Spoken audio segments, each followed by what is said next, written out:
guys, today I'm going to do another throwback favourites. This is because Marnie, Ms Gold Girl, who was the first person that I saw do this, as well as Kristen Game, but I think it was Marnie's idea initially.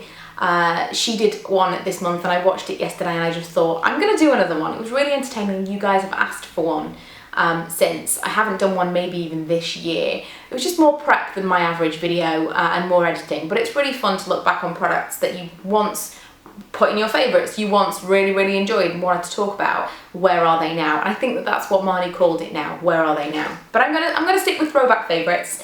The lighting is a little bit funky in here, but because it's so bright, I don't know what's going on today. I tried to film earlier and it was so bright. It was like white outside, you know, like where the sky is just white and it's kind of overcast and it's not sunny, but it's just too bright to actually see anything. So I was really squinting and it wasn't cool. It just wasn't cute to look at. I was just like, look really uncomfortable. But I wanted to film in here because I wanted to try and recreate the editing that I did once upon a time that Marnie reminded me of on Twitter yesterday. So we'll see. Hopefully in the future it won't be quite as bright when we try to film these videos. But I am throwing it back to May 2012. I would have done August 2012, but I think I've done that before and I want to make sure that I'm not repeating myself. So May 2012, because it seemed like a good month for favourites.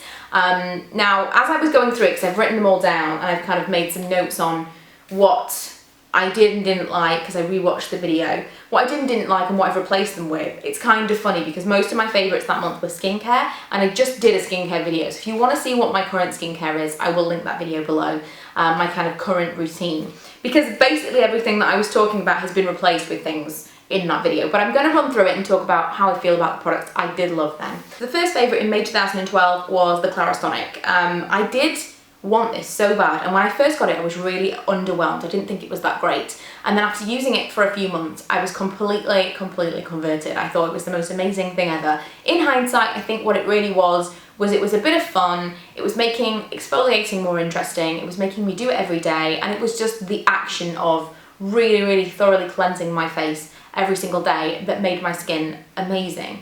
And even now I can tell the difference between when I've really thoroughly cleansed my skin with a hot cloth. I use a hot flannel and my Balance Me cleanser now, which I spoke about in my skincare video. But if I do that night and day, my skin is absolutely amazing. It's the best it can be. But if I use face wipes for a few days, if I use kind of other like micellar waters and stuff and I don't properly cleanse my face, then I see a difference in my skin. And I think that that's really what it was. It came down to really taking care of my skin and making sure it was as clean as it could be night and day. And that was really what was the amazing thing, not the Clarisonic. Overpriced. I'm not saying I'll never use it again. I might buy a new head and start using it and tell you it's amazing in 6 months, but right now I'm loving the flannel and it's so cheap compared to the Clarisonic.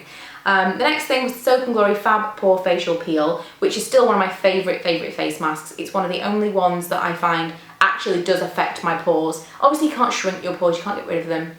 They're there for a reason, but some are kind of larger, or they look larger than others, more obvious. And it's one of the only products that I found does diminish them and make them look smaller. Brilliant product, I would still recommend that. The next one was Clearasil Daily Clear Vitamins and Extracts Wash and Mask. This was okay, I remember using this, and at the time I had some really bad breakouts, and so I was reaching for things like that. It was foaming, it was also a mask. I think as a mask it was a little bit better than as a wash, but it's not something I would use now. I kind of stay away from those kinds of products to wash my face with. I think they strip away some stuff that I need, especially as I'm aging.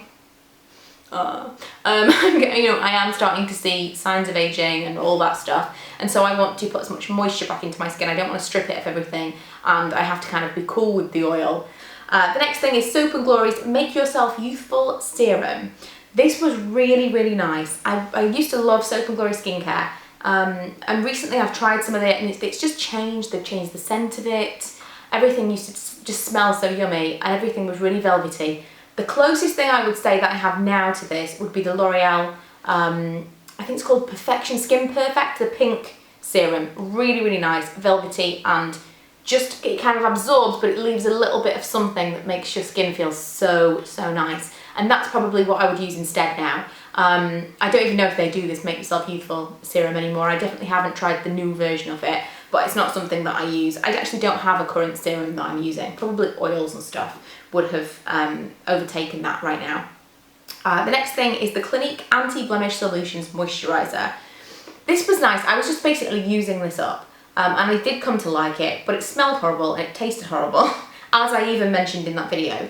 I did like the product, and it did do something nice. It was a very similar feeling to the serum that I just mentioned. It kind of left something on the skin and then it would absorb later on.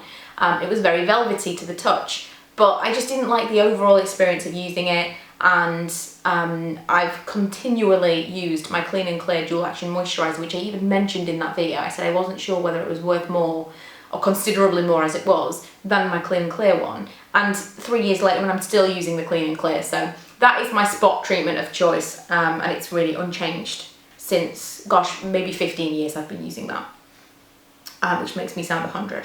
The next one was the Sentara Eye and Lip Balm, which I got in a beauty box, and I used it up and I never repurchased it. It was nice.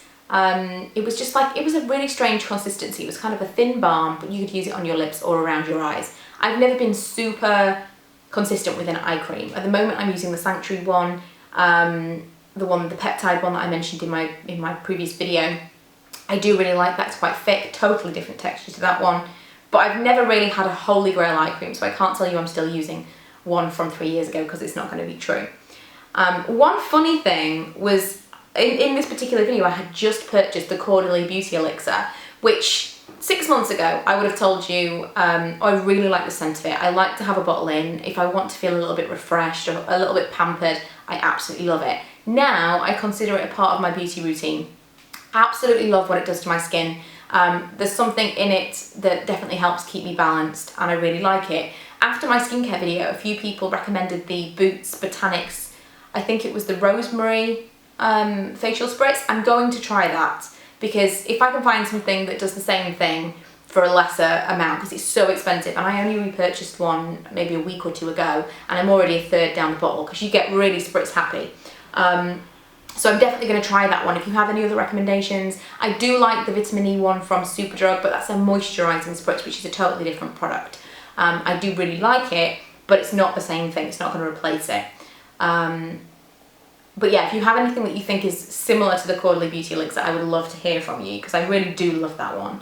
And the last two products were the Bourjois Healthy Mix Serum, and I honestly don't know why I stopped using that. I loved that foundation, and I think it's just one of those things, it's like beauty blogger problems. You always have to try something new, you're on to the next thing all the time, and it's very, very rare that you are really loyal to a foundation or any makeup product really. And so it's unusual for me to actually say to you, yeah, I'm still using a foundation from 3 years ago. I mean, the only thing that I would say would be possible for that to happen would be the Revlon Colour Stay, but they changed the formula. And so even that I don't love anymore. So no, I don't use the Healthy Mix Serum. I haven't tried the new version, but I feel like now maybe I should. And I've been doing these Get Ready With Me's like specific to one brand, and maybe Bourjois should be one of my next ones. I don't know. Let me know if you'd like to see that. Last is the MAC Lip Conditioner, which I still really like, but I very rarely pick it up. I don't often kind of pull it out of the drawer to use it. Other things that I really like would be the Clarins Lip Perfectors. I like both the balm version and the squeezy tube version. Just easier to use, less mess than having to stick your finger in a pot and use it like that.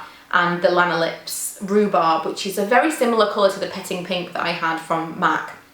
A little bit messy again because you do have to use your finger, but it's just a really nice tinted lip balm with a little bit of colour, just gorgeous. So I think that was everything that I wanted to cover in this video.